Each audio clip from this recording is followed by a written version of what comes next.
Bonjour, bienvenue à la page YouTube des services d'emploi de l'Association multiculturelle de Fredericton. Aujourd'hui, je vais vous expliquer en bref la bourse d'études pour nouveaux arrivants de la MCF. Alors, on va commencer avec une petite présentation.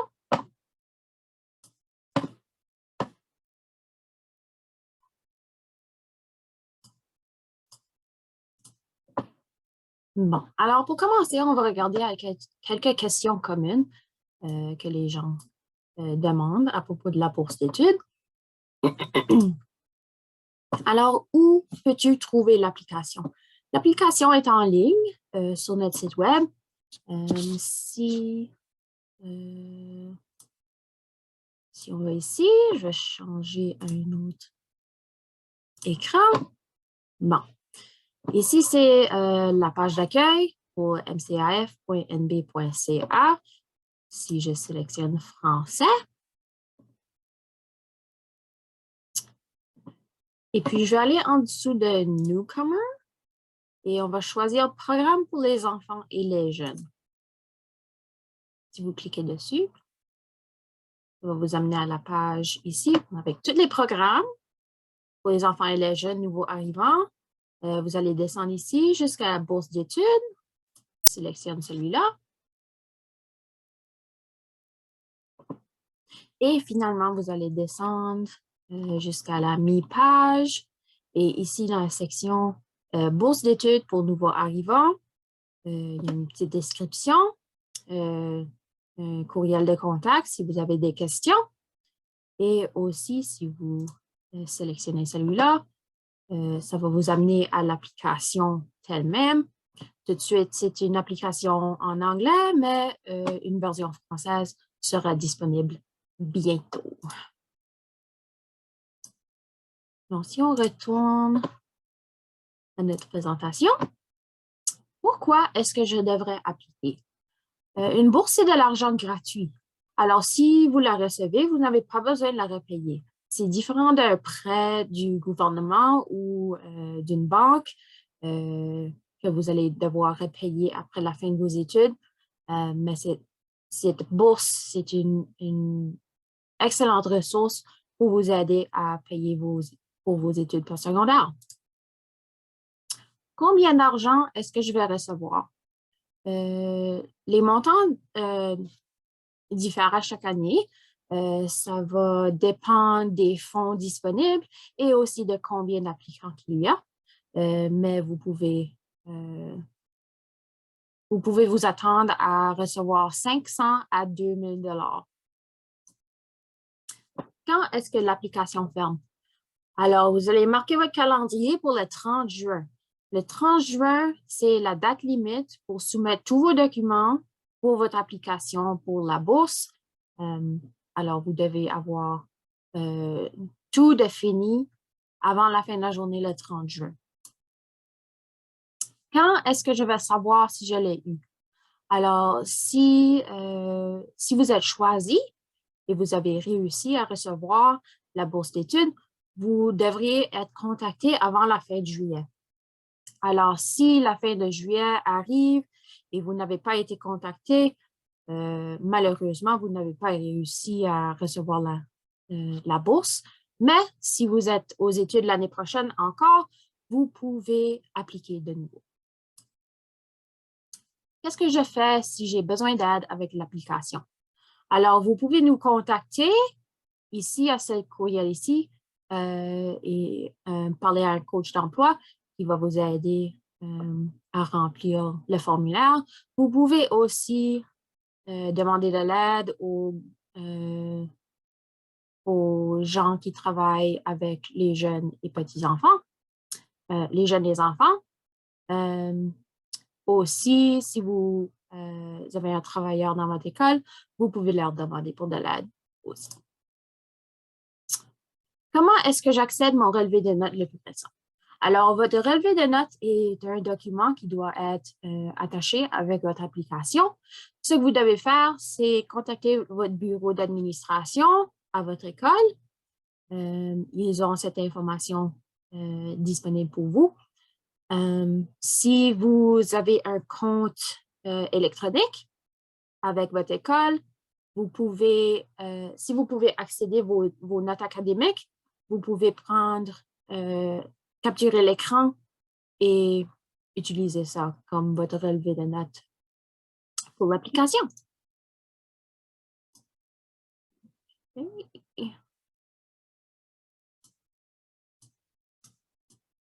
Je vais sortir de cette présentation ici. Et on va ouvrir une autre avec un peu plus d'informations. Donc, les documents à préparer pour la bourse d'études, c'est les revenus et les dépenses, déclaration d'impôt pour l'année précédente, un relevé de notes le plus récent, une confirmation d'admission ou d'inscription dans un programme postsecondaire et 2 lettres de référence. Alors, de ces 2 lettres, une devrait commenter sur vos réussites académiques. Alors, ça pourrait être un enseignant ou un tuteur ou quelqu'un qui connaît comment vous faites à l'école. Et la deuxième lettre pourrait être n'importe qui, en autant que ce n'est pas un ami ou membre de famille. Alors, si vous travaillez, ça pourrait être un superviseur. Si vous participez dans un sport, ça pourrait être votre entraîneur, votre coach. Quelqu'un qui vous connaît bien assez pour vous donner une bonne recommandation. Vous trouvez l'application, on a déjà couvert ceci. OK, voici un guide étape par étape pour remplir l'application. La première page, c'est une liste de vérification. Alors, quand vous avez fini de répondre à toutes les questions et vous pensez que vous avez tous vos documents, revenez à cette page ici pour être certain que vous avez tout pour compléter votre application. Alors, premièrement, le formulaire d'application que vous voyez ici et avec toutes les sections complétées comme demandé. La deuxième, une copie du retour d'impôt de l'année précédente pour vous, si vous avez travaillé, votre conjoint ou conjointe, si vous êtes marié, et vos parents, si vous vivez avec eux. Alors, ceci, c'est comment le comité va déterminer l'aide financière requise. Alors, c'est très important que vous soumettez ces documents avec votre application. Votre relevé de notes du plus haut niveau d'éducation, on a déjà couvert ceci. Une confirmation écrite de votre admission ou inscription au programme postsecondaire. Alors, si vous allez commencer au mois de septembre, votre lettre d'admission qualifierait pour remplir ce document. Ou vous pouvez avoir une lettre d'inscription de votre école postsecondaire. Et finalement, les 2 lettres de référence. Une fois que vous avez complété votre application et vous avez tous vos documents de prêt, vous pouvez soumettre votre application en personne à l'association multiculturelle ou par courriel. Alors ici, c'est le courriel pour soumettre. Si vous avez des questions, vous pouvez appeler le numéro ou visiter le site web ou, encore une fois, contacter un coach d'emploi ou travailleur dans votre école ou moi-même. OK, la deuxième page, on commence avec cette boîte ici où vous devez lire toute l'application avant de commencer. Alors, ceci, c'est très important pour que vous puissiez préparer tout ce que vous avez besoin pour répondre aux questions. Et ici, on a des directives importantes. Alors, on va aller un à la fois. Les candidats doivent avoir déménagé au Canada comme immigrants ou réfugiés dans les derniers 10 ans de la date d'application et sont habituellement des résidents permanents ou des citoyens du Canada. Le deuxième point, les étudiants internationaux ne sont pas éligibles. Alors, si vous venez ici au Canada seulement pour étudier, vous n'êtes pas éligible pour la bourse. Si vous vivez ici pendant moins de 10 ans, vous pouvez appliquer pour la bourse AMCF. Les candidats doivent remplir le formulaire d'application au complet et assister à une entrevue si demandé. Alors, une fois que vous avez soumis votre application, c'est possible que vous soyez contacté pour une entrevue. Les candidats doivent être enregistrés à une institution postsecondaire approuvée au Nouveau-Brunswick et doivent fournir une preuve d'admission ou d'inscription. Alors, ceci, c'est une bourse pour les étudiants qui vont étudier au Nouveau-Brunswick. Le besoin financier sera établi à partir d'une évaluation d'impôts. Alors, c'est pour ça qu'on doit inclure le relevé d'impôts. Les candidats doivent vivre dans la région de Fredericton et vous pouvez seulement recevoir la bourse une fois. Alors, si vous l'avez reçue dans les années passées, vous ne pouvez pas appliquer de nouveau. Si vous avez appliqué dans le passé, mais vous n'avez pas reçu la bourse et vous êtes encore aux études, vous pouvez appliquer encore une fois. Et cette année, si vous ne réussissez pas d'atteindre la bourse, vous pouvez appliquer l'année prochaine si vous êtes encore aux études. Et voici le processus. Alors, il y aura des sessions d'information et d'assistance pendant l'année. Ici, on a eu une session d'information au congé de décembre, le congé de mars et au mois de mai. La date limite pour les soumissions est le 30 juin. Alors, mettez ça dans votre calendrier.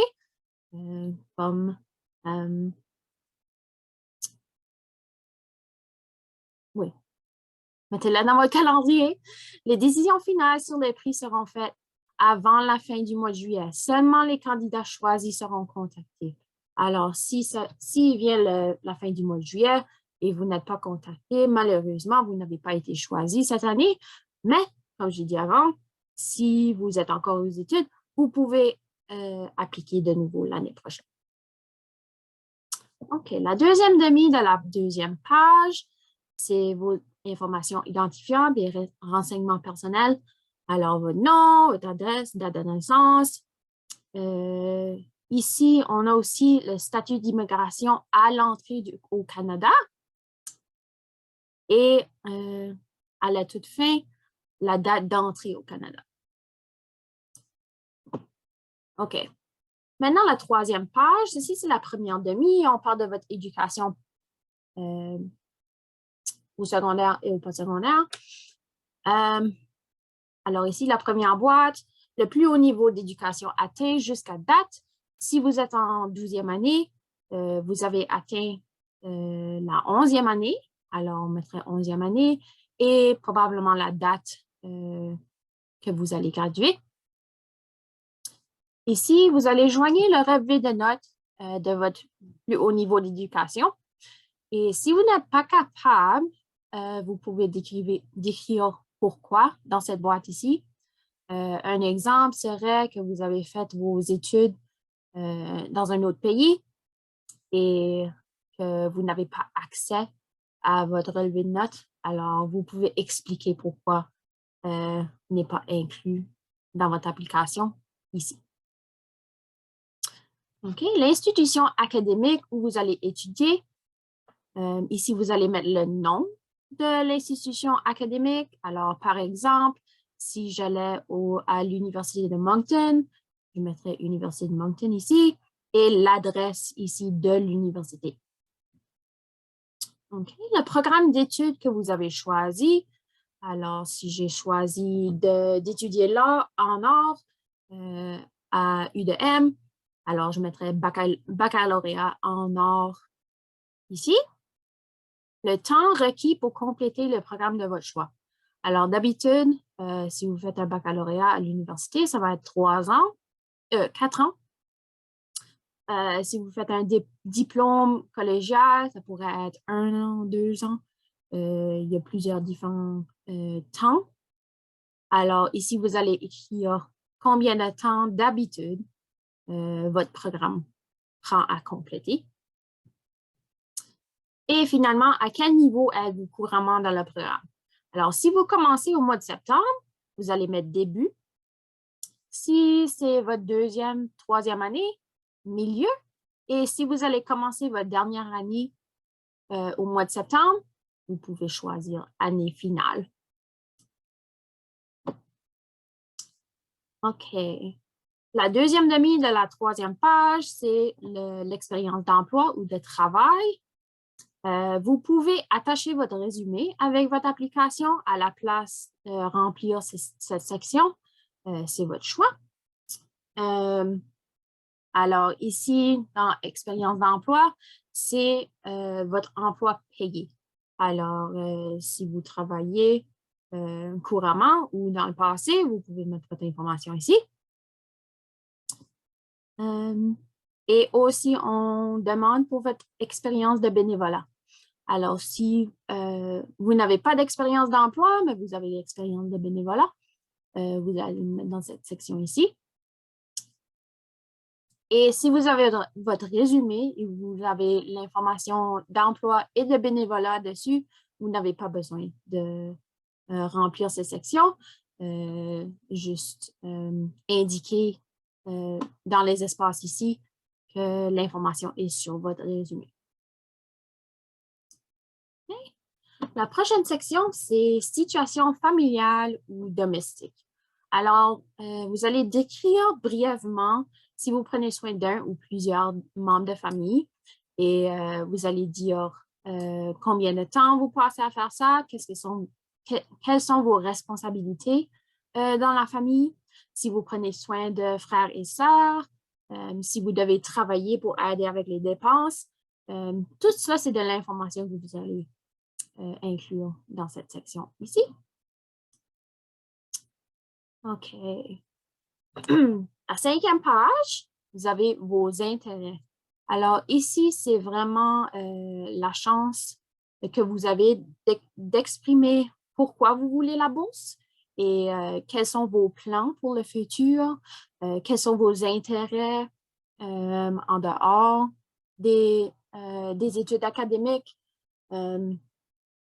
vos rêves, vos espoirs. Ici, vous allez décrire vous-même et qu'est-ce qui vous intéresse. Au bas de la page 5, vous avez vos revenus et dépenses. Alors ici, c'est la section où vous allez avoir besoin des évaluations d'impôts. Dans cette boîte, si vous avez travaillé l'année passée, vous aurez besoin de mettre le numéro. Combien d'argent votre revenu était pour l'année précédente. Si vous avez reçu votre évaluation des impôts de l'Agence du revenu du Canada, le montant sera sur la ligne 236. La deuxième boîte, c'est pour votre conjoint ou conjointe, si vous en avez une. Hein? Et la troisième boîte, c'est pour le revenu de vos parents. Si vous vivez avec eux. Alors, si vous ne vivez pas avec vos parents, vous n'avez pas besoin de mettre un chiffre dans cette boîte-là.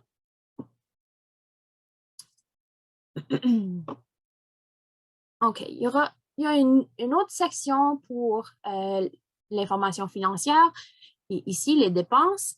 Alors, si vous êtes responsable financièrement pour des enfants, un conjoint, conjointe ou autre personne dépendante, s'il vous plaît, donnez des détails tels que le nombre de personnes, votre niveau de responsabilité et les âges de dépendance ci-dessous. Alors, si quelqu'un dans votre famille est quelqu'un que vous prenez soin, de qui vous prenez soin, vous pouvez mettre l'information ici et qu'est-ce qui est votre niveau de responsabilité.